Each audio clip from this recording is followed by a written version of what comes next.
फ़र्ज़ करो कल को कोई आपसे कहता है कि क्या आप मेरे इंग्लिश को ईज़िली इम्प्रूव करवा सकते हैं?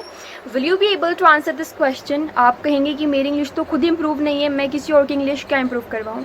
But what if I say कि मैं आपकी इंग्लिश को बहुत ईज़िली प्रैक्टिकल और रियलिस्टिक वे में इम्प्रूव करवा सकती हूँ, वो भी उन तरीक़ों से जो ना आपने कभी प्रेडिक्ट किए होंगे और ना ही यूट्यूब पर स्क्रॉलिंग करते हुए डिस्कवर किए होंगे।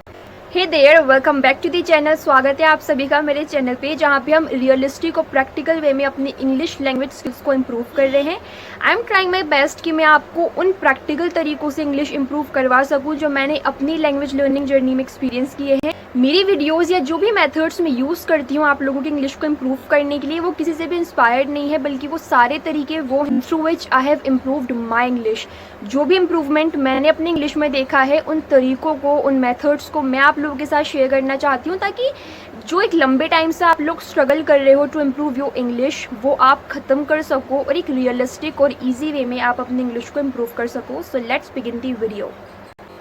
इन वीडियोज़ में हम सीख रहे हैं कि हम स्टेप वाइज अपने इंग्लिश को कैसे इम्प्रूव कर सकते हैं। प्रीवियस वीडियो में मैंने आपको स्टेप बताए थे आपकी इंग्लिश को स्टार्ट करने के लिए। If you are a complete beginner, अगर आपको इंग्लिश का ई तक नहीं आता, आपको कुछ भी नहीं पता कि कैसे आपको स्टार्ट करना है, किन तरीक़ों से आप अपनी इंग्लिश को इम्प्रूव करेंगे, here I am to assist you in your English learning journey. मैंने प्रीवियस वीडियो में जो स्टेप्स आपको बताए थे, I am not gonna elaborate them in this video. आपको प्रीवियस वीडियो में जानना पड़ेगा, उन चीज़ों को समझना पड़ेगा। अगर आप सुस्ती दिखाओगे तो फिर आप कभी भी इंग्लिश नहीं सीख सकते, दैट्स अ ट्रूथ। तो आपको प्रीवियस वीडियो देखनी पड़ेगी, उस स्टेप को देखना पड़ेगा, उसको फॉलो करना पड़ेगा। आज की वीडियो में मैं आपको नेक्स्ट स्टेप बताऊँगी जो कि आपकी इंग्लिश को और ऊपर लेके जाएगा एंड आपको एज अ बिगिनर इंटरमीडिएट और इंटरमीडिएट से एडवांस लेवल तक लेके जाएगा। सी, इट्स ऑब्वियस, जब आपने किसी चीज़ की फाउंडेशन को बना लिया है तो अब बारी आती है उसको और ऊपर लेके जाने की। जब आपने वोकेबलरी अपनी इम्प्रूव कर ली है, when you have a collection of so many words in your mind, अब बारी आती है उस कलेक्शन को सही से यूटिलाइज करने की। The next step that you are going to take in your English learning journey after the first step is going to be learning the helping verbs. आपको डरने की या घबराने की बिल्कुल भी ज़रूरत नहीं है, क्योंकि हम लोगों को लगता है कि इंग्लिश एक बहुत डिफ़िकल्ट लैंग्वेज है। कोई भी लैंग्वेज डिफ़िकल्ट नहीं होती, हमें वो सिर्फ इसलिए मुश्किल लगती है क्योंकि वो हमारी लैंग्वेज नहीं है और हमें थोड़ा एफर्ट्स लगा के उसको सीखना पड़ता है। आपने अपनी मदर टंग को बिना किसी एफर्ट के सीखा, आपको ग्रामर नहीं सीखनी पड़ी, आपको किसी इंस्टीट्यूशन नहीं जाना पड़ा, आपने कभी भी यूट्यूब पर सर्च नहीं किया होगा कि संज्ञा क्या होती है, सर्वनाम क्या होते हैं या किस तरह से सेंटेंसेस बनते हैं ना। भले ही आपने as a compulsory subject school में या कॉलेज में इसको पढ़ा होगा, बट कभी भी हम अपनी मदर टंग को सीखने में एफर्ट्स नहीं लगाते, वो हम एनवायरनमेंट से सीखते हैं। इंग्लिश का एनवायरनमेंट हमारे पास नहीं है, अगर है भी तो भी हमारे पास सही गाइडेंस नहीं होती, जिसकी वजह से हम समझ नहीं पाते कि हम कैसे अपनी लैंग्वेज स्किल को इम्प्रूव कर पाएँ। But I am here to assist you in your English learning journey. आपको थोड़ा सा सेटिस्फेक्शन चाहिए, आपको सही गाइडेंस चाहिए, आपको सही मेथड्स का पता होना चाहिए कि किन तरीक़ों से आप अपनी इंग्लिश को इम्प्रूव कर सकते हैं। बिलीव मी और नॉट, जिन तरीक़ों को मैं आपको बता रही हूँ, अगर आप बाकी इन तरीक़ों से अपनी इंग्लिश को इम्प्रूव करते हो, अगर आप बाकी सारी चीज़ें छोड़ के एक नए सिरे से वापस स्टार्ट करते हो, इन स्टेप्स को फॉलो करते हो, you will definitely see a visible change in your English. I would request you कि सबसे पहले आप प्रीवियस वीडियो देख कर आओ। प्रीवियस जो 2 वीडियोस मैंने आपको बताई थी, सबसे पहले आप वो देखो, देन आप इस वीडियो को देखना, या फिर पहले आप इस वीडियो को देख लो, बाद में आप उन 2 वीडियोस को देख लेना। आज की वीडियो में मैं आपको नया स्टेप बताऊंगी which you are going to take to improve your English, to level up your English, which is going to be learning the usages of helping verbs. Helping verbs के नाम से घबराना मत, क्योंकि मैंने कभी भी आपसे नहीं कहा है कि आपको ग्रामर सीखनी है, और हेल्पिंग वर्ब्स का मतलब ग्रामर बिल्कुल भी नहीं है। जब आप इंग्लिश बोलोगे, इंग्लिश का कोई भी सेंटेंस आप बोलते हो, वो एक बहुत सारे हिस्सों से मिलके बना है, और वहीं पे हमारी हेल्पिंग वर्ब्स का भी एक फंक्शन है। जब आपको हेल्पिंग वर्ब्स के बारे में पता नहीं होगा, how will you be able to form good sentences, right.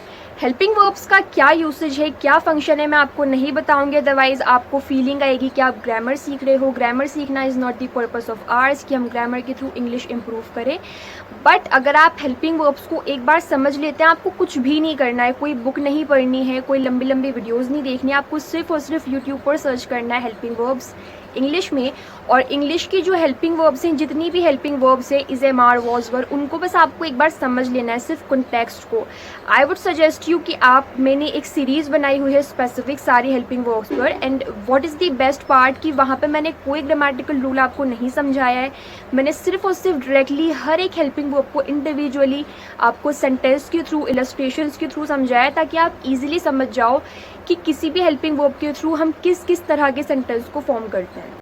आप एक बार उस सीरीज़ को देख लो, बहुत छोटी छोटी वीडियोस मैंने बनाई है, बजाय कि आप 1 से 2 घंटे की बड़ी बड़ी वीडियोस यूट्यूब पर देखो। आई वुड सजेस्ट यू कि आप इन छोटी छोटी वीडियोस को देखो। It will take you very less time, बहुत कम टाइम में आप बहुत ईजिली सारी हेल्पिंग वर्ब्स के यूसेज को समझ जाओगे। एंड देन इसके बाद आप विजिबल चेंज देखोगे अपने इंग्लिश में, क्योंकि आपने वोकेबलरी इंप्रूव की, आपने कलेक्शन क्रिएट कर लिया है, डेवलप कर लिया है अपने माइंड में। अब आप हेल्पिंग वर्ब्स को समझ रहे हो। What you are doing, you are levelling up your English. जब हम YouTube पर फिजूल के शॉर्ट्स देखते हैं, रील्स देखते हैं, उसमें इतना वक्त बर्बाद कर देते हैं, हमें पता भी नहीं चलता हमने कितना सारा हमारा टाइम है जो कि वेस्ट कर दिया है।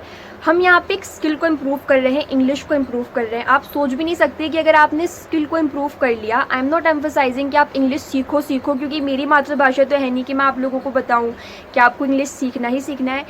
English is the need of the hour. काफ़ी सारी ऐसी चीज़ें हैं जहाँ पे इंग्लिश की आज ज़रूरत है, और उसी ज़रूरत को पूरा करने के लिए we are suppose to learn English. आपके पास बहुत सारी अपॉर्चुनिटीज़ हो सकती है, चाहे आपको सिंपली कोई जॉब लेना हो, किसी इंटरव्यू को क्रैक करना हो, लोगों के साथ इंटरेक्ट करना हो, आपको प्रॉब्लम होती हो लोगों के साथ कॉन्वर्सेशन करने में, आपकी सराउंडिंग में ऐसे लोग हैं जो अच्छी इंग्लिश बोलते हैं, आपको हेजिटेशन फील होती है उन लोगों के साथ बैठने में, जो कि कोई शर्म की बात नहीं है, but still there are people जो ऐसा फील करते हैं कि हमारे सराउंडिंग में ऐसे लोग हैं या हमसे अक्सर इंग्लिश में लोग बात करते हैं और हम बहुत हेजिटेशन फील करते हैं, बहुत एम्बेरसिंग फील करते हैं। आपको एम्बेरसमेंट नहीं होनी चाहिए बिल्कुल भी, बट स्टिल चाहे कोई भी रीज़न हो, आप किसी भी रीज़न से इंग्लिश इम्प्रूव करते हैं, कोई भी एक स्किल आपके लिए काफ़ी सारी अपॉर्चुनिटीज़ खोल। तो अगर आप इंग्लिश को इम्प्रूव करते हैं तो आप अंदाज़ा भी नहीं लगा सकते कि आप अपने फ्यूचर को, अपने करियर को किस तरह से बिल्डअप कर सकते हो। This is why I am emphasising on learning English as soon as possible. So the next step that you are going to take in your English learning journey is to learn the helping verbs, the usage of helping verbs. सिर्फ आपको छोटी छोटी videos देखनी है. I would suggest you कि आप मेरी series देख लो, या आप YouTube पर किसी और वीडियो को भी देख सकते हो. The ultimate purpose is to learn the usage of helping verbs. जब आप हेल्पिंग वर्ब्स को इम्प्रूव कर लोगे तो हम नेक्स्ट वीडियो में समझेंगे कि इसके बाद आपको कौन सा स्टेप लेना है. मैं जानती हूँ कि आप सुस्ती नहीं दिखाओगे, आपको सुस्त बिल्कुल भी नहीं होना है. You have to be inspired, you have to be motivated. हमारा मोटिवेशन अंदर से निकल के आता है. आपको किसी मोटिवेशनल वीडियो देखने से मोटिवेशन नहीं मिलेगा. जब तक आप खुद को नहीं समझाओगे, जब तक आप एक्शन नहीं लोगे, you won't be able to learn anything. I hope आपको वीडियो पसंद आई हो. और जो स्टेप्स मैं आपको समझा रही हूँ, you will definitely take all of them in your life to improve your English learning journey. Yes, अगर आपको वीडियो पसंद आई हो तो वीडियो को लाइक करना है, वीडियो को शेयर करना है with others, with as many people as much as you can, ताकि आपके साथ साथ वो लोग भी अपने इंग्लिश को इम्प्रूव कर पाएँ. किसी का भला हो जाए तो हमारा क्या नुकसान है इसके अंदर. बट मुझे पता है कि आप लोग किसी अच्छे कंटेंट को कभी अप्रिशिएट नहीं करते, because it's not your cup of T. जब आप यूट्यूब पर दिन भर फिजूल के शॉर्ट्स देखते हो, रील्स देखते हो, वीडियोस देखते हो, वो आपको ठीक लगता है, आप बिला वजह चलते फिरते उनको अप्रिशिएट कर दोगे, लाइक कर दोगे. बट एक ढंग का कंटेंट अगर आपको मिल रहा है, कोई आपको कुछ सिखा रहा है, तो वहाँ उसको अप्रिशिएट करना आपके बस की बात नहीं है. But still that's your call, आप जो करना चाहे you can do. But being your English companion, that's my responsibility कि मैं आपको समझाऊँ. टेक केयर, मिलते हैं नेक्स्ट वीडियो में. तब तक के लिए बाय बाय.